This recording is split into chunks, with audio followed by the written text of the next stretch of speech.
Alright, what's up YouTube? It's Pop Check and time to hit the second part of this Funko Terminology, so stay right here.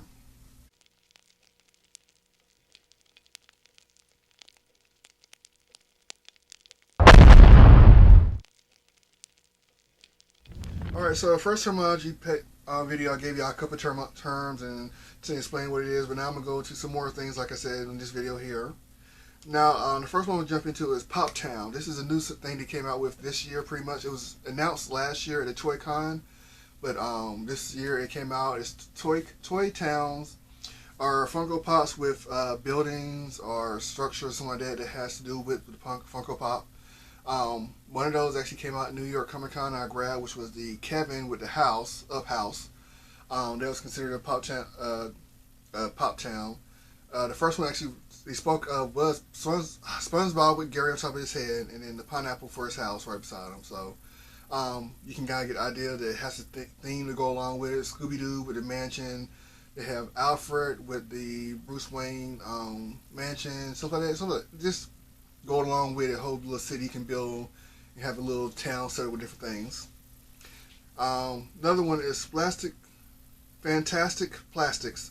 Those are Funko created characters. Those are ones that have little twists to them. They're monsters or creatures that have some kind of twist to it. For example, Mr. Sprinkles is an ice cream cone holding ice cream. Or there could be T-Bone, which is a bull holding a steak. They actually did a contest where they let people send in their ideas for it. And the person who won actually is in a group that I'm part of. His idea was Bat Boy. It was a bat that was a boy that had a baseball in a baseball uniform. So those are just like creations that have twists to them that look weird and very interesting. Some of them I actually have El Diablo, and I have Grail and stuff like that. So it's just something that just a little twist to them that's interesting. Next one up is the Funkoverse. Funkoverse is the new thing they came out with. Is the games. They came out with games this year for Funko. They have little crystals that's used for points. They have the Golden Girls. They have the Harry Potter. They have Batman. They have Rick and Morty. They have those so far as the game boards. I actually have the Rick and Morty one, which is very confusing, I must say. I'm still trying to figure out how to play it. And once I do figure it out, I'll let y'all know how it is. But it's not that bad once I figure it out.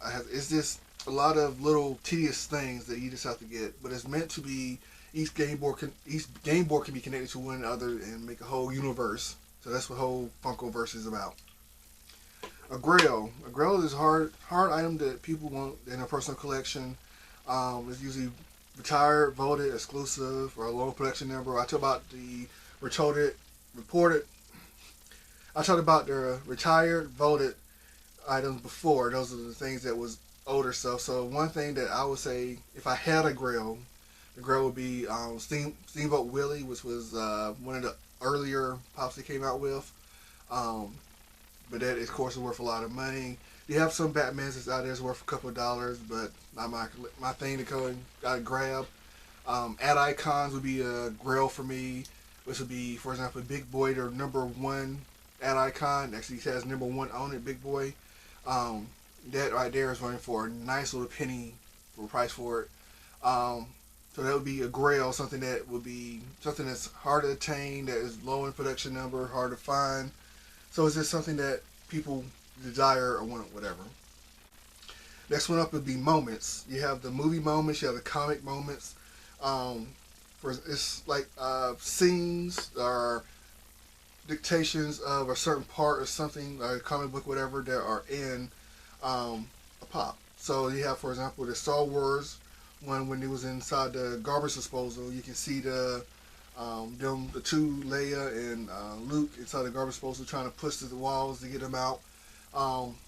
It's just a whole design of just a moment that was iconic in a movie. They have Ghostbusters who have them with the two of them trying to do the banquet hall room, trying to get the Slimer when he into the little ecto thing.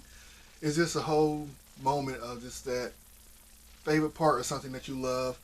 They have a comic book moment where they have Batman versus Green Lantern, which is actually Jim Lee, if I'm not mistaken. No, Jim Lee actually has his own line, kind of of the superhero perched up on different things like that, are just moments from his comic books that are just very interesting. I'm trying to think of any little. They have the plush. The terminology would be plush.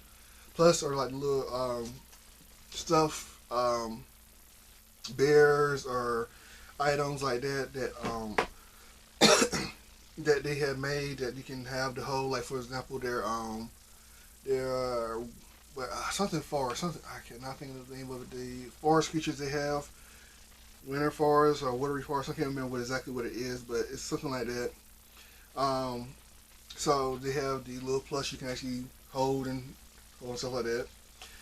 We got the pop tees, of course. Those are T-shirts that you have. We have like a little pop head sometimes on them, like a pop design for on the pop head and body for the design on top of the shirt. Let's see, trying to make sure I get some more terminology in this last video for y'all. 2-packs, which is easy. 2-pack is just 2 pops in a pack. This is just easy. You can have a 3-pack, you have a 4-pack, you have blah blah blah blah. I actually have a 4-pack in my collection, 2 4-packs, which is a Guardian of the Galaxy 4-pack. We have the pocket keychain, or pocket pops, which is the keychain, which is the miniature pops that's made into a keychain. Has like a little keychain key hook on top of the head. They usually are like the full-size pop, but they are smaller, so you can put on keychains. I do not advise doing that if you want to kind of keep it, because the body can come loose from the head because it's so thinly made at that point. It can break. I don't have any that I put on keychains for myself. Let's see here. Trying to get some more last words in here for y'all. There's the 10 inches or the 18 inches. There are bigger size pops or are 10 inches tall, 18 inches. Which they released a Batman that was 18 inches tall recently. Let's see here. I'm trying to go through, make sure I get any loose terminology that I can for y'all. Diamond edition. Diamond and glitter are pretty much the same thing. This can be a diamond / glitter. Those are the ones who have like the glitter put onto the pop to make it look shinier, give it a diamond peel to it, give it like a little shine to it. Those are not like the chrome ones I talked about earlier, but those are just like this extra, add like flocking. They have like, the flocking has a material put onto it, make it like a texture to it, but the diamond or glitter ones have like a little kind of glitter put on it to make it look like it is. Let's see here. I'll try to see if I can think of one more terminology for y'all real quick before I end this video. Pop pins. No, we are. Pop cereal. They actually have cereal that's out for Funko Pop.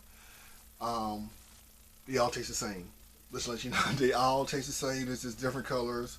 Inside there you get a mystery mini, which I don't think I said that. I'm going to say it a little bit later. They have a little pop inside of it. Then you have the cereal. To me, like the old school toys in the box and cereals. They actually had games on the back of them.